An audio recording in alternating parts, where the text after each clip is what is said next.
Hello and welcome to Taking Back Saturday, a Happy Buyers Club podcast where we break down the real estate market each and every Friday to help home buyers build confidence, follow a process, and hopefully buy really happy. I'm your host for the last time in 2024, Chayse Jones, and joining me as he does and has done for many, many weeks here on Taking Back Saturday is real estate daddy, Sam Hunter. How are you, Sam? I'm in Christmas mode. I'm done. We are, a few days out from Christmas. I'm ready. Let's do this. Love it. Let's go and have 3 weeks of only looking at our emails 4 or 5 times a day. Nice. Instead of 400 or 500 times. As 2024 comes to a close, it's probably no better time to look ahead at 2025. It's a week away, but let's start looking and casting our minds forward to 2025. I'm going to refer back to a post that I'm sure that a lot of our listeners and those that follow us, typically the algorithm, it knows that you're in real estate mode. So you're going to be seeing other real estate shit. And a post that went around in early December and was shared by every single real estate agent in Brisbane about what the experts are predicting for the Brisbane housing market in 2025. And that post pretty much spoke to that the only way is up. Exactly. And it's flying. Yep. That data was from a place called SQM Research. They published this particular snapshot on December the 1st. Can you give us a bit of a overview of what that was about? For sure. So this was a 3-page media release, if you want to call it that. But everyone really just latched on to Brisbane's going to grow by 9 to 14% in 2025, which is pretty hectic growth. It's actually less growth than we saw in 2023, and somewhere between 10 and 11% is probably what we've seen in 2024. The particular grab that the media in Brisbane at least held on to was, and I'll try and read it word for word if I don't stumble over my words, is that Brisbane is forecasted to record strong dwelling price increases between 9 to 14% in what will be its 12th straight year of dwelling price increases. Try to say that 3 times fast. The leading indicators of stock on market suggest that Brisbane housing shortages are more acute than where the local market stood at the end of 2023. That's quite interesting. Interstate migration flows are expected to remain robust over 2025, and employment growth is expected to stay positive. SQM has a longer-term view that the Brisbane housing market is likely to outperform the national housing market through to the 2032 Olympic Games. Geez, that does read well. Brisbane's golden decade, as many a Brisbane auctioneer have been calling it for the last 2 years. I think what wasn't obvious in that convenient PR grab that everyone kind of latched onto, nor the headlines that were published based on that report in publications like news.com.au, even the ABC, or the, as you mentioned, thousands of real estate agents. Man, we follow a lot of agents. Yeah, it's like, oh man, imagine what my algorithm's like. I've seen this story, I've seen this story, I've seen this story, I've seen this post. Yeah, what wasn't in that was the context around what is actually going to potentially cause that, what is quite meaningful price growth, and what may or may not happen if those scenarios that they've modeled don't actually come to fruition. So that sort of 9 to 14% was just one scenario. Was one of 4 scenarios that they published, and it was based on a up to 50% basis point rate cut from the RBA at some point next year. Yeah, mid 2025 was what the projection was. It was a 50 base point cut mid 2025, with population growth still continuing to grow, and no inflation outbreaks, no pandemics, nothing, no wars, we didn't expect that to happen. No quite oh shit moment. And don't know if you've been playing along to the world for the last sort of 35 years, but there's often a no shit moment every year. Not to mention, anywhere in here does it say election. Now, do I subscribe to elections stalling the property market? Hell no, I don't. And I actually think buying into an election is a very, very good time to buy, because a lot of people think, I'm just going to wait it out. There's a bit of ASMR for people there with that little whisper there. Look, I might go grab my lunch. I can do it today. We can do it. The new mics sound so crisp. Yeah. So this 9 to 14% was modeled off the back of there being probably 2 interest rate cuts between now and the middle of next year, and then the market kind of kicking on and flying off the back of that. Is that going to happen? Nobody knows. And I think, as we sort of always say when we talk about predictions, they're dangerous, particularly ones about the future. So quite rightly, SQM, who are, I think, very good at what they do and are closer to right than they are closer to wrong most of the time. Certainly people are a hell of a lot smarter than us.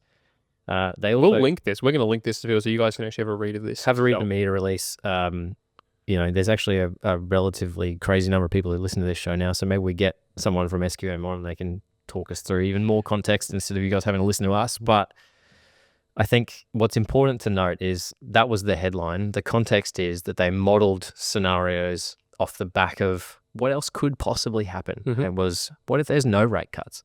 What if there's a rate cut even earlier in the year? And what does that do to property prices? And then what actually happens if there's no rate cut and people stop moving to Australia and people stop moving to Brisbane, but there's still no pandemic or inflationary pressures and there's no incendiary event that freaks everybody out.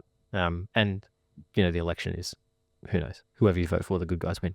Now, obviously, if there's no rate cut, it's a little bit more modest growth projected. For sure. I think the overarching message here is that everyone thinks Brisbane's going to keep going. So that overall message that was shared by people who have a relative amount of skin in the game of prices are going to... Brisbane is booming. Yeah. Sell with me. Realistically, Brisbane is probably only going one way. Mm-hmm. Even through major sort of catastrophe events like the floods of 2022 and back in 2011, the market still kicked on again. People saw opportunity off the back of that.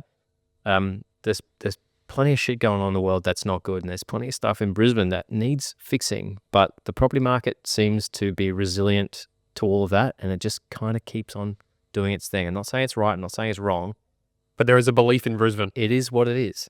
And if you have the capacity to be on that train, get on it. Yeah. So I think it's probably, what does this all mean? And some of it does boil down to timing and context and all that. But like you said there, if you are in a position to buy and can do so, hopefully in the first half of 2025, you're setting yourself up for what could be an interesting second half of the year where prices increase and money gets cheaper. For sure. And that's the thing. Money gets cheaper. When rates come down, money gets cheaper, affordability goes up. And typically with that, that's where that growth is coming from. What that is an annual growth that they're projecting there, but there's more than likely the vast majority of that growth is going to happen in the second half of next year. When people suddenly find that extra 10%. I think from what I saw, a 1% cut in rates equals a 10% increase in borrowing power. Yeah, wow. And typically, I think this is more true for Brisbane than almost any market in the country at the moment.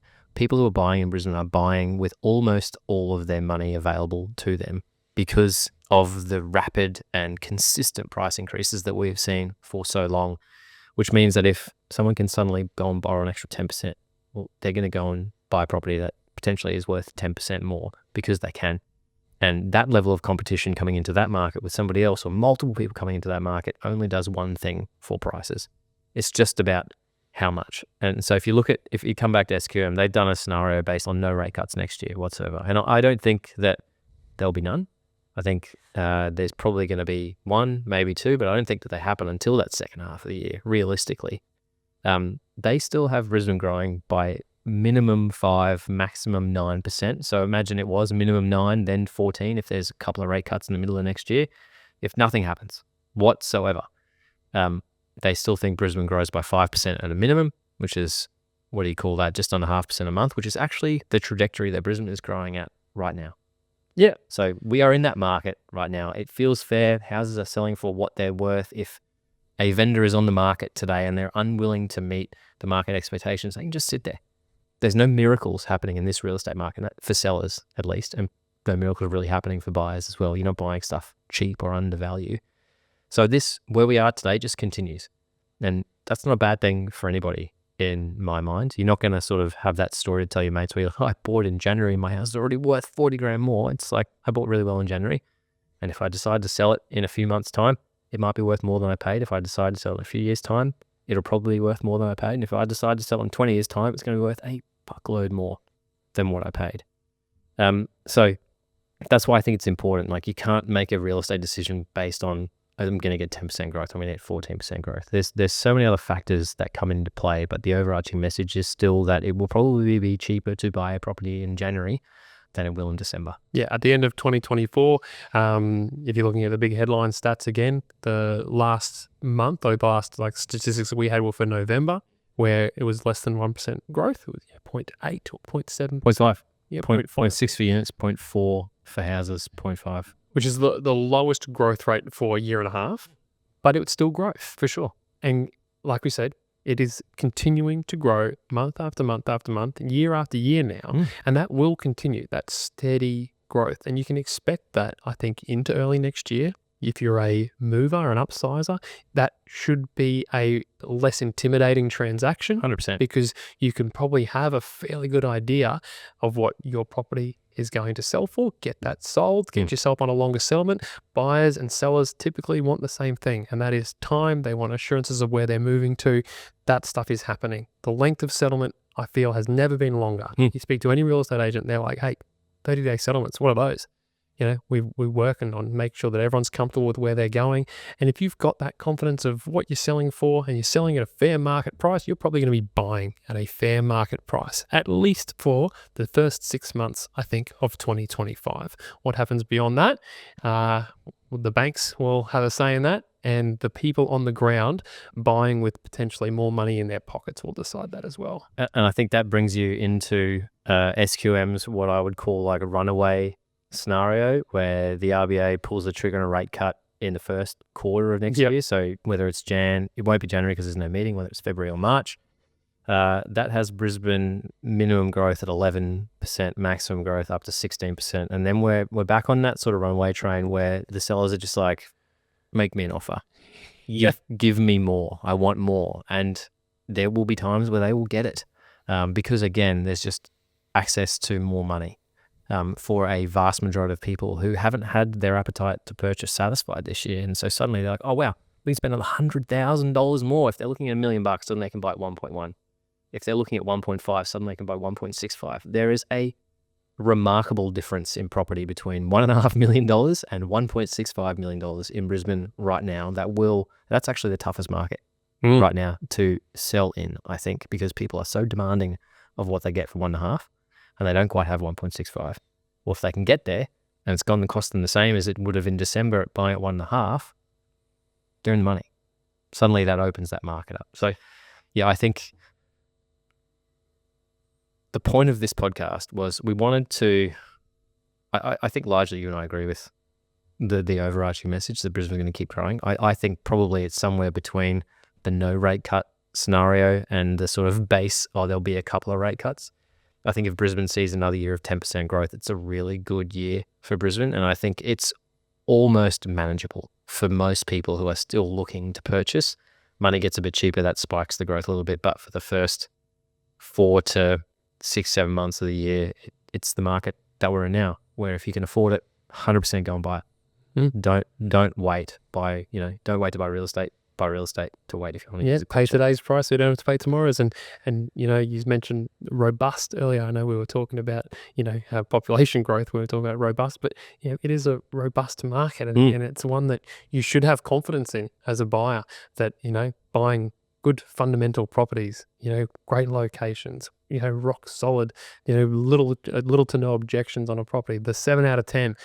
That stuff is going to continue to grow. It may not grow at a crazy spiking rate that your friends told you about 2 years ago, being that they bought something for, pennies and look at what it's worth. Now look at the equity I've got. Just have confidence that all good real estate decisions are long-term ones. So make those good long-term decisions by picking the right property. For sure. Doing the research and having faith that the market will work for you in the long run. Those people who bought those post-war houses for $600,000 that are now worth 1.3 in 5 years' time, right? They didn't make decisions based on SQM interest rate data. They bought what they could at that point in time, and they rode a pretty lucky wave. Sometimes that's what real estate is. It's luck. It's very rarely timing. So if you can make a decision and it's comfortable for you and your family now, and it's comfortable for you and your family into the future, don't be scared of making it, and certainly don't wait for the interest rate cut, because if you do, everyone who's already in the market has more money, and everyone who's been thinking and waiting suddenly enters the market, and that only does one thing to prices. The last thing I'll mention, because we did talk about there being 4 from this SQM thing, was that what if there's no rate cut, and what if people suddenly stop moving, not just to Brisbane, but to Australia? What actually happens? And it's pretty shitty news for southern cities, but Brisbane, we still get 4 to 8% growth according to these guys, because Brisbane has got a lot going for it. For 9 months of the year, there's really no better place to live. And for the other 3 months, it's hot and wet. And it sucks. And that's where we are right now. And you know who's not buying a great deal of property in the hot, wet, sucky months? It's everyone else who doesn't live in Brisbane. So again, Q1 of every year is a really good time to buy in Brisbane. I think that's all I had to say. Nice. I've got a prediction for 2025. Better podcast. With the news of Ben Hunt's arrival, return to Brisbane, expect to see the Brisbane Broncos making a absolute charge. Story return to the premiership. Pencil it in. Yeah, October, first weekend of October, a chance for redemption for Ben Hunt, piloted by his co-captain, because they will both be wearing an armband on grand final day with Adam Reynolds, and redemption will. What you can't see in this podcast studio is the signed Brisbane Broncos heritage jersey that we got Chayse for his 21st birthday. Yep. Fuck knows how long that ago was. And his wife and his first son both have their birthdays on grand final weekend every year. So if the Broncos make it, he's going to have to call in a favor, I think. Yeah, delaying birthdays. Tell them my now they then 6-year-old that birthday's next week. Listen, but you don't have a calendar, you can't read. Rugby league glory waits for no one. It has been an awesome year for us personally, professionally. Thank you for everyone that has listened to this podcast, whether it be once or whether it's been 46 times. You battled through probably 30-something podcasts with the world's worst Kmart microphones, and here we are, crisp as ever.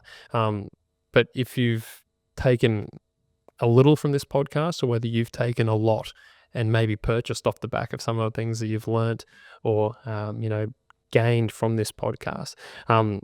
Firstly, congratulations. Well done. And if you've got it in you to leave us a review, it would mean the absolute world to us. 100%. I know there's a lot of people that are listening to this, which does still seem wild. But if you can jump on, whether it's Spotify or Apple, or even jump on Google Happy Buyers Club, and leave us a review. Tell us your story. If you've taken a little bit of advice and used it out in the wild, we'd love to hear about it. That's what it's all about for us.